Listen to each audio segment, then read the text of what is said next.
All right, you see it here. Here we have a picture of the 1964 Crown Chronograph, and this is based on Japan's first chronograph watch. So the watch was designed from scratch, and it was designed for the Tokyo Olympics at the time in 1964. So interestingly enough, Seiko seemed to plan ahead, and this watch was supposed to be done for um, the current Olympics, but because of COVID, the Olympics was kind of put on the back burner. So I think we would have heard a lot more about this watch um, if everything went according to plan. And you don't hear it talked about too much. The fact that they were like, hey, let's release it again now that the Olympics are coming back to Tokyo. And I think it's really cool. I mean, it's just a cool idea. It's the first chronograph, and we'll take a look at it here.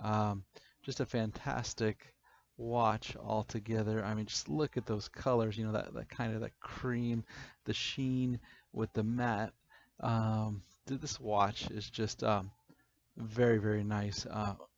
You look at it, you feel it, it's got a good quality to it, definitely.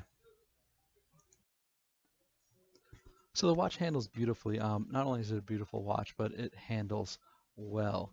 And to start the chronograph, it's basically a stopwatch built into the watch. This is a mechanical Seiko, and you push the button right there at the 2 o'clock, and then it starts going ahead, and you see how smooth the second hand is.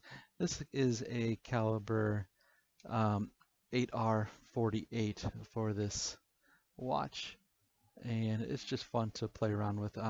You do have to push the button in quite hard. I'm trying to be delicate with it, and had to push it down twice. And there you got the bezel. The bezel rotates on it. I'm not crazy about this bezel because it doesn't really click into place. So if you accidentally brush against the watch, it kind of screws up your timing on that. So the bezel is, I guess, just more of a visual thing. It's kind of useless for that. But that's probably the only major, you know, problem I see with the watch. You see here, I'm setting it up um, to go at the 40 after to check down the time, and then see you stop it by pushing that same 2 o'clock button, and then you hit the bottom button at the 4, and you saw how quick that just reset. I mean, that was really cool. I was like, how, it just, I never get tired of that. It just looks so cool when that happens. And then you push it, start it again. So that's, this basically works the same way as a stopwatch. The case size on this one is a 42.3 millimeter case, and the thickness, it's a little bit on the thick side. I think that's because it's a chronograph. It's 15.3. And the interesting part about this is Seiko decided not to throw this in the Prospect series, the 1964 Crown Chronograph series that they did, this one, and then the other ones with the standard dials, not the chronograph, that they decided to go ahead and put it under their Presage label. Now, Presage helps celebrate everything Japan, and I think because it was from the Tokyo Olympics, maybe they threw it in there. But this, out of all the Presages you see, is one of the more sporty looking Presages. So overall, this is a great watch. Some of the things I'm not crazy about, like I said, was the bezel, and the leather strap could, of course, be upgraded.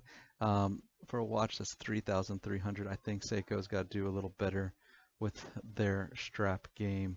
But the color combination on the strap, the white stitching with the black leather, it's very cool looking. It just doesn't feel up to par in quality of that. But you can put in whatever strap you want on there. The watch itself, that's the engine. That's what you get that's why you purchase the watch, not because of the strap. I'd like to take the time to thank you all. Have a good one.